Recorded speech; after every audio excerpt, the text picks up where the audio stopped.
Hey, and welcome back. So people send me stories, and most of them are just fascinating, but occasionally I'll get something which is secret, classified, when I look into it. And this is going to be one of those stories, but I am so outraged at the truth behind what really happened in a chemical biological warfare accident in Britain in recent history that I am going to put my liberty on the line and share with you today some, and I'm going to tread really carefully, of the secrets, and UK government still are classified about these things. Questions have been asked in the House of Commons about what really happened, and the truth isn't out there.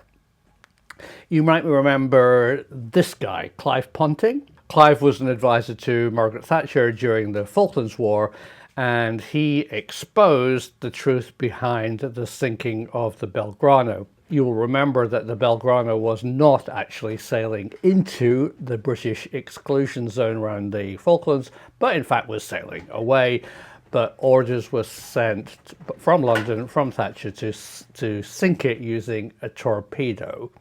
And Clive Ponting exposed this. He left government and ended up in a show trial in the Old Bailey.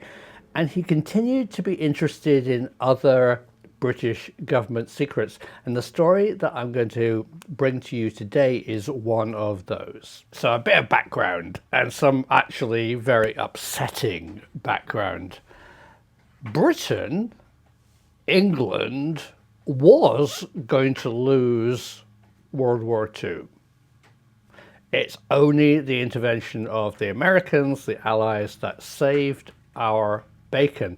So great steps, large leaps into the dark world of winning the war were taken by Winston Churchill. Probably his deepest, darkest secret was a potential plan which actually went into production but was never deployed, was to poison the whole of Germany using anthrax. It would have killed all the animals initially. It would be deployed by dropping cattle cakes infected with the anthrax spores.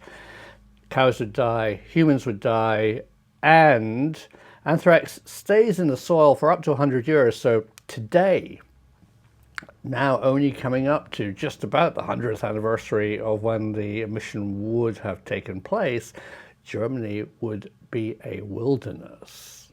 It didn't happen. Thanks to the Allies and brave British soldiers, the tide was turned and Germany did lose World War II, as we know. But what happened to the literally tons and tons of anthrax-infected cattle cakes that were produced and could potentially have been dropped on Germany? They were dropped on Scotland. You think I'm joking? Well, no, sadly not. Gruniad Island, a small island in the Scottish Hebrides, was chosen to test the infected cattle cakes on live animals, sheep, poor sheep. And they ate them and they all died. And Gruniad Island was infected in the soil with anthrax spores and was off limits, closed for many years until eventually it was cleaned up in the mid-90s. But there's a deeper, darker story which I didn't know about, which has two aspects to. One of them is pretty public, thanks to Ponting, who actually asked questions in the House about this biological chemical Porton-Down test that also took place in Scotland around about the same time, and an accident, which I am putting my neck out and I'm going to tell you about today. So the US and Britain really wanted to know the airborne dispersion, how things move in the environment, real horrible stuff, biological chemical weapons, in case they wanted to use them, I guess. and the UK MOD held trials with live animals on a barge off the island of Lewis. And they exposed these poor animals to airborne aerosol plague and anthrax spores that wafted over this barge with monkeys and hamsters and then out to sea. Unfortunately, very unfortunately, a fishing boat on its way from the United Kingdom to its fishing grounds in Iceland, a trawler, steamed right through the cloud of bubonic plague. And the story pretty well closes down there. If you research what happened to this trawler, and it's named, and the Observer newspaper have done stories on it, the BBC even did a documentary out of BBC Bristol on it, but what really happened to the plague trawler? Well, I can reveal today something which is a little naughty, but it is out there, and I feel that I can share it. The details are still strictly classified, but this is the story of the plague-infected British fishermen. So by mistake, they didn't check their fishing equivalent of a NOTAM, pilot's check. They sailed through a restricted or closed area right into a cloud of aerosol plague.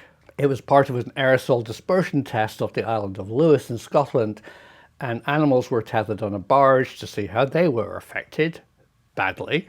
And there was an exclusion zone because the plague aerosol particles were just going to waft out into the North Atlantic. The theory was that they would mix with seawater, the thing that kills aliens, and they would just die. But unfortunately, the British fishermen sailed right through the cloud of the plague. Porton Down was there doing tests on barges, and there was a Navy frigate standing by and a tug. So, of course, they go and stop the fishing boat, now infected with the plague, with half a dozen men on board, and decontaminate them and save them. Oh, no, they didn't.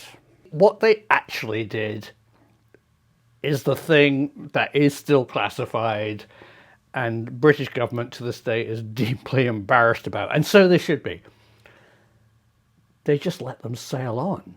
The fishermen sailed on to Iceland, but they were followed by the frigate, tailed out of sight, and all the time the frigate was listening to the VHF radio frequency that the fishing boat used in case they called for a medical emergency because they started to become sick. No such calls were made.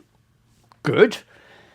The frigate then followed them back, and instead of going back to their home port, the fishing boat sailed down the west coast of England and called into Blackpool, where 6 possibly plague-infected fishermen, known by the British government, went for R&R in pubs and restaurants in Blackpool. They then returned to their home port, where their boat was decontaminated.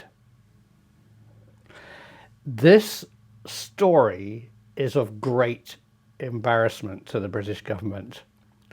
And various journalists and people like me have tried to dig in deeper to what actually happened. And we're hitting a brick wall.